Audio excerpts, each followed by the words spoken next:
저는 청소년 2부를 담당하고 있는 이무령 전도사라고 합니다. 아직 제 얼굴이 익숙하지 않고 또 이제 제 목소리도 익숙하지 않고 저 사람은 누구인가라는 그러한 의구심이 들 수도 있고요. 또 그렇게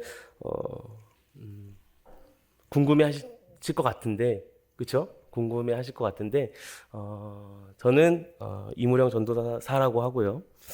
오늘 이 자리에 함께 모여서 예배할 수 있어서 너무나도 행복하고 기쁩니다. 우리 말씀 앞에 말씀 잠깐 듣기 전에요. 우리 영상 한 가지 준비했는데요. 30초짜리밖에 되지 않는데요. 같이 한번 보고 계속 말씀 나누도록 하겠습니다. 이것만 기억해놔. 등가 교환. 나의 귀중한 뭔가를 희생하지 않으면 그걸 얻을 수가 없어. 세상에 거저 주어지는 건 없어. 시간의 귀중함을 알 때는 벌써 다 지나가 버린 다음이에요. 근데 누구한테나 공평한 거기 때문에 하나님한테 원망할 수는 없어요.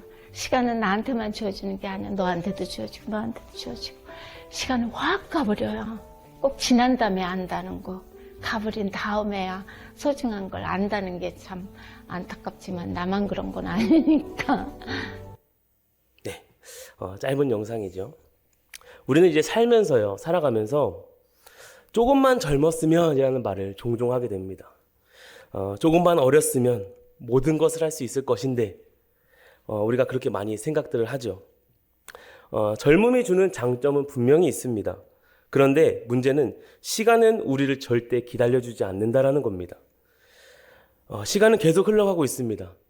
우리가 지금 예배드리는 이 시간, 지금도 1분, 1초 계속 흘러가고 있다라는 것이죠. 우리는 삶의 어떠한 시점에 도달하고 되돌아보면은 언제 시간이 그렇게 빨리 갔지? 와우, 너무 시간이 빠르다. 이러한 이야기를 자주 하게 됩니다. 우리들이 어린아이를 보게 되면은 이렇게 이야기 많이 하잖아요. 언제 이렇게 컸어? 도대체 언제 이렇게 큰 거야? 시간 진짜 빠르다. 이런 얘기 많이 합니다. 그리고요, 어느덧 2024년 12월입니다. 네, 2024년이 시작한 지 얼마 되지 않은 것 같은데 벌써 2024년 12월을 달려가고 있습니다. 그런 우리들에게 오늘 말씀을 보면요, 세월을 아끼라 라고 이렇게 권면을 합니다.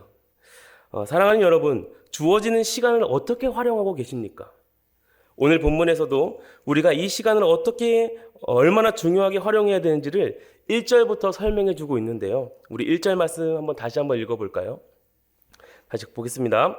너는 청년의 때에 너의 창조주를 기억하라.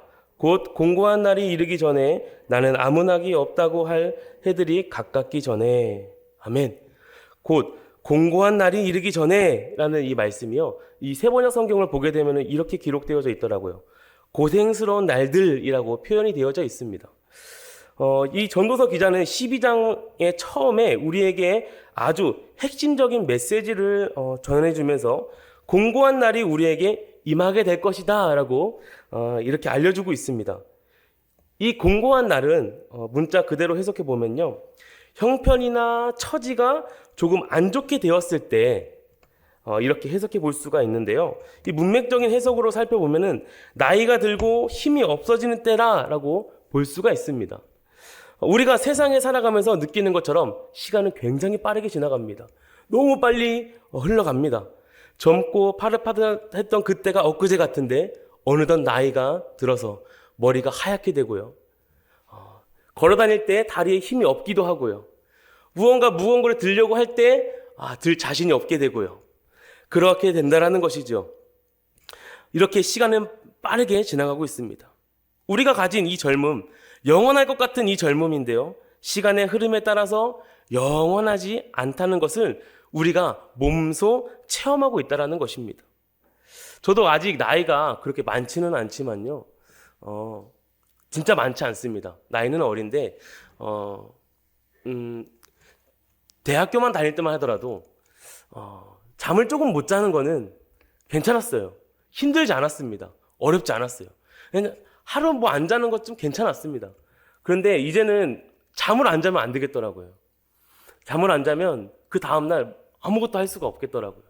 이렇게 시간이 지나면서 몸이 이렇게 반응을 한다는 겁니다. 영원할 것 같은 그런 나의 젊음도 조금씩 시들시들해지고 있다는 것입니다. 그리고 나이가 들면 몇 년 전에는 즐거웠던 그 일들이 이제 더 이상 즐겁지 않고 건강이 점점 좋지 않게 된다라는 것입니다. 성경에서 오늘 본문이 가지고 있는 표제는 젊은이에게 주는 교훈이다라고 이렇게 표제가 되어져 있지만 사실 좀 더 정확하게 이야기를 해보면은 나이가 들고 늙어가고 있는 우리 모두에게 주는 교훈이다라고 할 수 있을 것 같습니다. 오늘 우리가 읽은 이 12장에서는요, 우리의 일생에 내일이라는 것이 완전히 보장되어 있지 않기 때문에 우리가 지금 당장 해야 될 것을 분명하게 말해주고 있다는 것입니다. 그게 무엇이냐면요, 바로 1절에 기록된 것처럼 창조주를 기억하라라는 것입니다. 창조주를 기억하라. 오늘 본문의 전도자는 우리의 인생에서 가장 가치 있는 일, 그게 무엇이냐면 반드시 해야 하는 그 한 가지를 알려주고 있는데요. 그것은 바로 창조주를 기억하라라는 것입니다. 여기서 기억하라라는 이 단어는 히브리어로 보게 되면 이 자카르라고 하는 이 단어를 사용하고 있는데요. 아주 많은 의미를 기록하고 있습니다. 담고 있어요. 첫 번째는 무엇이냐면은 생각하는 것입니다. 우리가 무언가를 기억한다고 할 때 생각하게 되어져 있습니다. 생각하는 것은 과거의 어떤 일들을 또한 어떠한 상황 또 어떠한 사람을 회상할 때 우리들은 기억한다라고 이야기하고 있지 않습니까? 그러니까 이제 창조주를 기억하라 이런 말은 우리의 지난 삶 속에서 하나님께서 우리에게 각자에게 베풀어 주신 그 사랑과 은혜를 어떻게 해요? 기억하라라는 것이죠. 우리를 창조하신 그 하나님께서 우리에게 베풀어 주신 그 놀라운 은혜를 생각하는 것입니다. 사람은 누구나 다 생각하게 되어져 있습니다. 생각하며 살아갈 수밖에 없습니다. 그래서 이 땅을 살아가면서 무엇을 생각하느냐에 따라서 그 인생이 완전히 달라지게 된다는 거예요. 즉 우리의 인생에서 가장 중요한 것은 우리에게 생명을 주시고 우리를 창조하신 하나님을 날마다 생각하며 살아가는 것이죠. 히브리서를 보게 되면요, 히브리서 3장 1절 말씀에 보게 되면 이렇게 기록되어져 있습니다. 같이 한번 보겠습니다. 그러므로 함께 하늘의 부르심을 입은 거룩한 형제들아, 우리가 믿는 도리의 사도이시며 대제사장이신 예수를 깊이 생각하라. 아멘. 여기서 예수를 생각하라 라는 것은 예수님께 관심을 두라는 겁니다. 예수님께 주목하라는 뜻이에요. 어떠한 상황이 오더라도 예수님을 생각하고 예수님을 의지하라라는 말입니다. 사랑하는 여러분, 우리의 삶의 방향이 전혀 보이지 않은 그때에도 우리는 하나님을 바라봐야 하는 것입니다. 내 눈앞에 보여지는 모든 것들이 아무것도 할 수 없고 때로는 너무나도 힘이 들고 낙심이 찾아오고 어려움이 왔을 때도 우리가 바라봐야 되는 것은 하나님이다라는 것이죠. 하나님께 우리의 시선이 고정이 되어야 된다는 것입니다. 세상을 바라보고 나의 환경과 나의 문제를 바라보는 것이 아니라 하나님을 바라버리게 됐을 때 그 하나님이 주시는 그 은혜와 사랑이 너무나도 중요하고 너무나도 귀하다라는 것입니다. 그러나 우리의 삶 속에서 어떠한 상황 속에서나 하나님을 주목하고 묵상하면 이전에 우리를 아낌없이 사랑해 주셨던 그 하나님의 사랑이 계속해서 우리 가운데 생각나게 될 것입니다. 그 사랑으로 말미암아 지금 있는 이 어려움들을 이겨낼 수 있는 힘과 능력을 우리 가운데 허락해 주신다는 것이죠. 나에게서 나오는 것이 아닙니다. 나에게서 나오는 능력도 아니고요. 나에게서 나오는 힘도 아닙니다. 온전히 하나님께서 허락해 주시는 힘과 능력이라는 것입니다. 이것에 하나님을 생각하고 그 살아가는 사람들의 삶의 모습이 그렇다라는 것이죠. 또한 젊은 날에는 생각하지 못하고 있다가 점점 나이가 들수록 하나님을 더욱 깊이 묵상하는 가운데 알게 되는 은혜인 것입니다. 처음에는 보이지 않아요. 이게 은혜였다라는 것을 인식을 못합니다. 그런데 시간이 지나다 보니까 이것이 하나님의 은혜였구나라는 것을 알게 된다는 것이죠. 저 또한 운동을 하다가 저는 초등학교 때부터 계속 운동을 해왔습니다.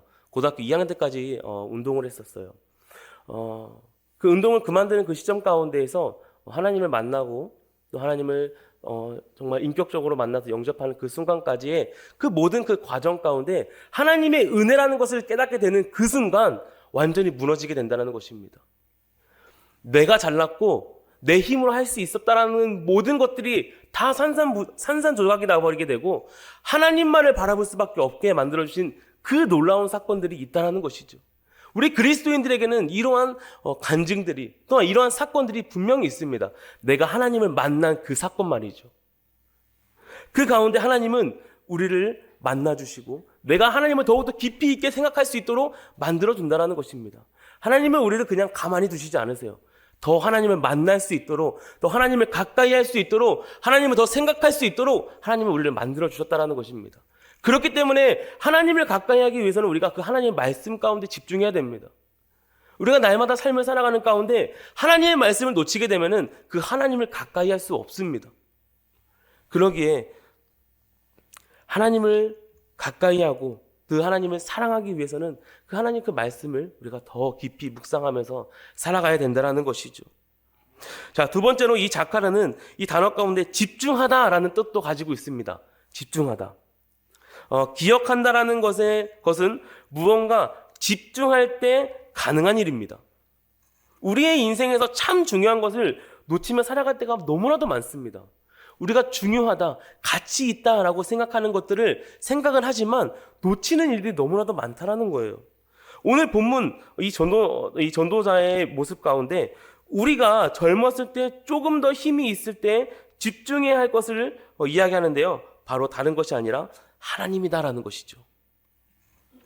조금이라도 젊었을 때 집중해야 되는 게 하나님입니다. 우리가 주목해야 될 것이 하나님이다라는 거예요. 우리에게 그렇게 선포하고 있는 것입니다. 여러분 삶 가운데 가장 중요한 것이 무엇입니까? 우리가 그리스도인으로 살아간다고 하나님을 섬긴다라고 이야기하면서 우리의 가장 중심에 하나님보다 다른 것을 우선순위로 지낼 때가 많지 않습니까?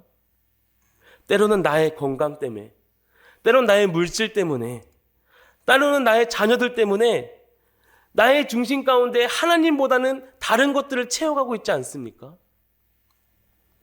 저도 아이가 이제 태어나면서부터 온 신경이 글로 이제 쏟게 됩니다. 그러다 보니까 하나님을 중심을 두고 그 하나님의 자녀로서 아이를 바르게 양육해야 되는데도 불구하고 어느 순간 아이에 집중하다 보니까 이 아이가 잘못되면 어떡하지? 이 아이가 아프면 어떡하지? 이러한 걱정과 근심이 막 찾아오면서 아이한테 모든 것을 다 초점을 맞추다 보니까 하나님의 말씀을 듣고 그 하나님 말씀 가운데로 양육해야 되겠다라는 그런 마음들이 어느 순간 조금씩 이제 사라지고 있는 저의 모습을 발견한 적이 있었습니다. 그러니까 집중을 아이한테 하다 보니까 이 모든 시선과 모든 그런 생각과 모든 것이 다 아이한테 갔다라는 것이죠. 그런데 다시 생각해 보면요. 아이를 허락하신 분이 누구인지 여기서부터 다시 시작이 되더라고요. 하나님께서 주셨지. 하나님께서 나에게 주신 거지. 창조주를 기억하라. 하나님께서 허락해 주신 겁니다. 그렇기 때문에 우리가 다른 거 생각하는 게 아니라 하나님을 먼저 생각하게 되면은 바뀌게 된다는 거예요. 물론 아이를 잘 성장시키는 것, 양육하는 것 중요합니다. 그런데요, 하나님 말씀 앞에서 바르게 양육하는 게 중요하다는 것이죠. 얼만큼 하나님 앞에 부모가 바르게 서 있느냐. 자녀는 부모를 보면서 자라는 게 맞는 것 같더라고요. 아직 9개월밖에 안 된 저희 아이가요. 아무것도 몰라요.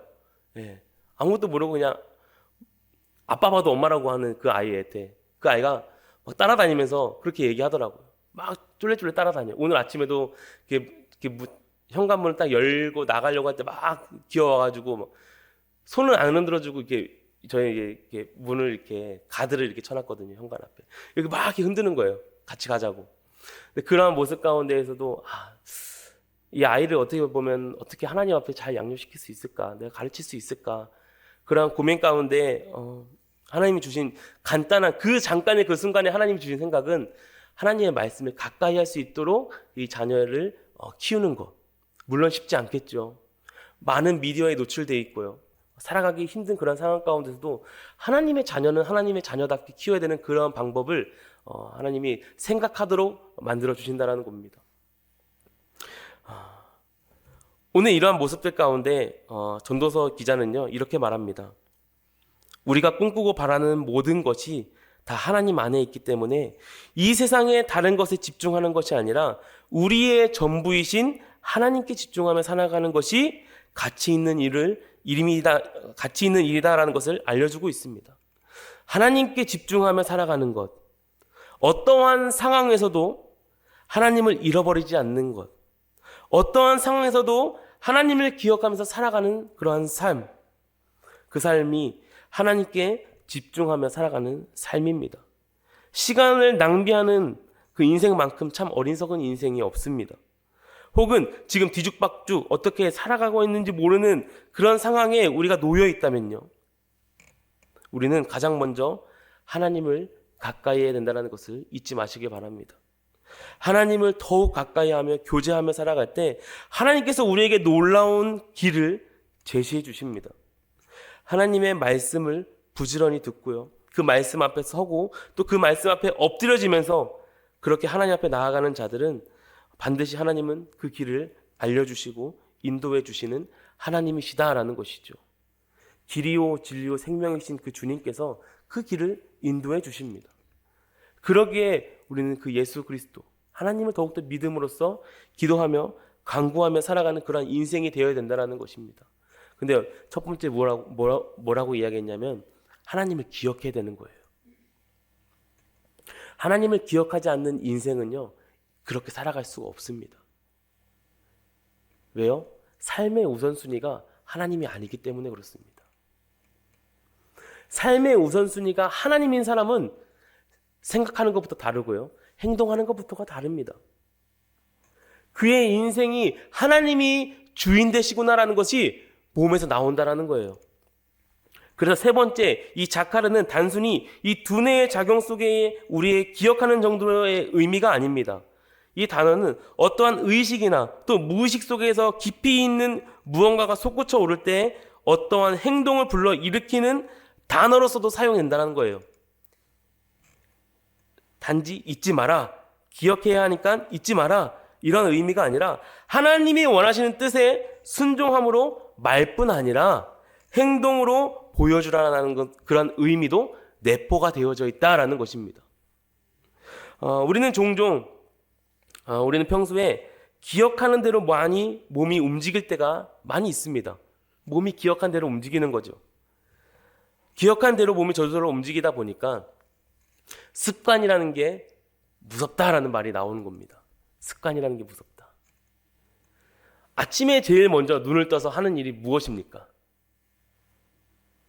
네. 저는 아침에 눈을 떠서 제일 먼저 하는 게 어떤 것 같아요? 기도하는 것 같아요. 네, 굉장히 거룩하죠. 아침에 일어나자마자 하나님 앞에 무릎 꿇고 주님, 오늘 하루도 하나님 말씀 앞에서 바르게 살아갈 수 있도록 인도해 주시옵소서. 이렇게 기도하면 얼마나 좋겠습니까? 안 그런가요? 저는 아침에 눈을 뜨자마자 제일 먼저 확인하는 거는 핸드폰에 알람이 언제 울렸는지를 확인합니다. 혹시 내가 알람 못 뜨고 계속 잔 거 아닌지. 그 다음에 바로 기도한다라는 것이죠. 습관이 굉장히 중요한 것 같아요. 습관이. 운동하는 선수들에게 있어서 루틴이라고 하잖아요. 습관. 축구 선수들에게도 그런 게 있다고 해요. 운동장을 들어갈 때 내가 깽깽이 발로 그렇게 들어가야 하는 그런 루틴도 있고요. 또 제가 아는 어떠한 선수는 음료수는 꼭 안 먹고 물만 마시는 사람이 있고요. 근데 사람이 루틴이라는 게 굉장히 중요한 것 같아요. 그런데 몸이 저절로 기억하는 것, 익숙한 것, 우리가 이 땅에 살아가면서 하나님의 말씀을 늘 묵상해야 하는 그러한 습관이 우리 가운데 있어야 된다는 것을 잊지 마시길 바랍니다. 이거는 어떻게 보면 훈련이라고 이야기하지만 저는 습관인 것 같더라고요. 이게 습관이 되어야 되는 것 같아요. 하나님 말씀을 보는 거 있죠. 그래서 어려서부터 아이들한테 시간을 정해놓고 하나님 말씀을 봐라. 너가 이 시간을 정해놓고 하나님께 기도해라 라고 그렇게 이야기를 많이 하잖아요. 그 시간은 하나님께 집중하는 시간이야. 그래서 너가 하나님 말씀 보고 기도할 수 있도록 너는 그렇게 했으면 좋겠어라고 그렇게 약속까지 하면서 때로는 더 나아가서는 용돈까지 받아가면서 그렇게 하고 있는 아이들도 있는 것 같습니다. 그런데 하나님의 말씀을 늘 묵상하고 기억하는 것, 이게 우리 가운데 습관이 되어야 됩니다. 그리스도인의 바로 기본이 바로 여기에 있습니다. 하나님의 말씀을 보면서 그 말씀을 갖고 기도하는 것. 이게 그리스도인의 기본입니다. 우리가 살아가는 삶의 모습이 그래야 된다는 겁니다. 하나님의 말씀이 먼저가 되지 않게 되면은 우리의 삶의 기본 그런 패턴들이 다 망가지게 돼 있습니다. 하나님의 말씀이 기준이 되지 않는 그 순간에는 모든 것이 다 엉망이 돼버리는 거예요. 그럼 누가 기준이 되겠습니까? 그 안에 내가 기준이 돼버리는 거예요. 그러다 보니까 내가 기준이 되다 보니까 나의 우선순위, 내 머릿속에 있는 근심과 걱정을 해결하기 위해서 나는 삶을 살아가는 거예요. 그런데 하나님이 기준된 사람은 어떻게 합니까? 하나님의 뜻에 따라서 그 말씀에 따라서 살아가는 사람입니다. 하나님이 원하시는 일을 하면서 살아가는 사람들이에요. 완전 출발점이 다르다라는 거죠. 생각하는 게 다릅니다. 행동하는 게 달라질 수밖에 없습니다. 왜요? 중심에 하나님이 있기 때문에 그렇다는 것이죠. 내 중심에 하나님이 없게 되면은 그냥 내 마음대로 살아가는 겁니다. 내가 하고 싶은 대로. 그런데 내 중심에, 나의 중심에 하나님이시다라고 하면은 하나님의 뜻에 맞게 살아가게 되는 것이죠. 그것을 이 전도서의 말씀에 이야기해주고 있는 이 전도자가 그렇게 이야기하고 있는 겁니다. 세상의 모든 것은 반드시 때가 있습니다. 때를 놓치기 전에 우리의 인생에서 반드시 해야 할 것은 하나님을 생각하고 하나님의 말씀에 집중하며 그 하나님 말씀에 순종하며 살아가는 것입니다. 우리 모두는 이 땅의 삶의 끝이 있다는 것은 너무나 잘 알고 있습니다. 그래서 우리는 어쩌면 점점 죽음을 향해 달려가고 있습니다. 이 전도서의 기자도 오늘 본문에서 많은 표현을 사용합니다. 시간의 지남에 따라서 우리 인간이 어떻게 변화되는지를 설명해 주고 있습니다. 우리 2절 말씀도 한번 같이 읽어볼까요? 2절입니다. 해와 빛과 달과 별들이 어둡기 전에 비 뒤에 구름이 다시 일어나기 전에 그리하라. 그렇게 기록하고 있죠. 해와 빛과 달과 별들이 어둡고 또 비가 온 뒤에 다시 구름이 일어나는 그런 모습들, 그런 표현을 하고 있습니다. 마치 우리의 얼굴빛이 조금 검해지고 우리의 눈이 어두워지고 또 우리의 삶 속에서 조금 아주 힘든 일이 찾아와도 눈물이 주룩주룩 나는 그 순간에 또다시 근심이 찾아오는 그 근심 같은 구름이 찾아오는 것, 그것을 묘사해주고 있다는 것이죠. 시간의 지남에 따라서 우리의 삶의 즐거움이 점점점 사라지게 됩니다. 그런데 이 삶의 즐거움뿐만 아니라 우리의 육체도 새하얘진다는 거예요. 3절에 보니까 집을 지키는 사람들이 다 떤다라고 이렇게 기록하고 있는데 이것은 우리의 몸을 지탱하는 다리나 팔이 떨리는 것을 의미합니다.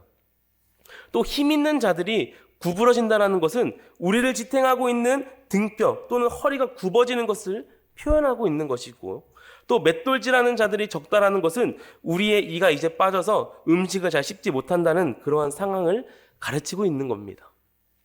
창들도 내다보는 자가 어둡다라는 것은 이제 눈이 어둡고 침침해서 그것을 볼 수 없다라는 것을 이야기하고요. 또 시간의 지남이 나이가 들면 늘 보던 거 이제는 볼 수 없는 그러한 능력을 잃게 돼버린다라는 것을 이야기합니다. 4절에서 길거리에 문이 닫힌다 이렇게 말하고 있는데 이것은 귀가 어두워지는 것을 의미합니다. 맷돌 소리가 적어진다는 것은 입의 말수가 적어지게 되는 것이죠. 귀가 들리지 않고 입의 말수가 적어지면서 사람들과 의사소통을 하지 않는다라는 거예요. 또 새소리로 말미암아 일어나는 아주 작은 새소리도 잠을 깨는 것을 묘사합니다.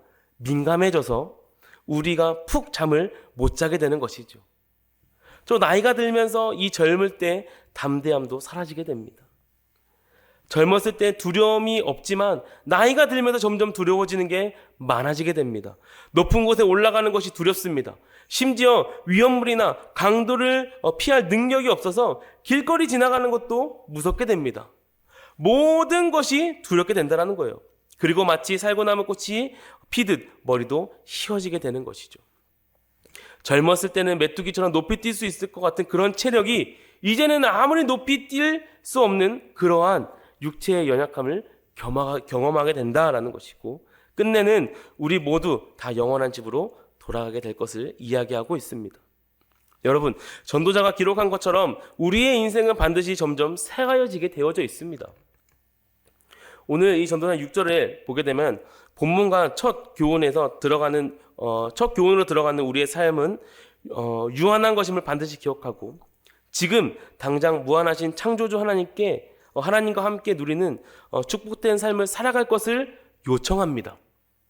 왜냐하면 하나님이 주시는 축복은, 그렇게 축복된 삶을 누리지 않는 인생은 헛되기 때문입니다.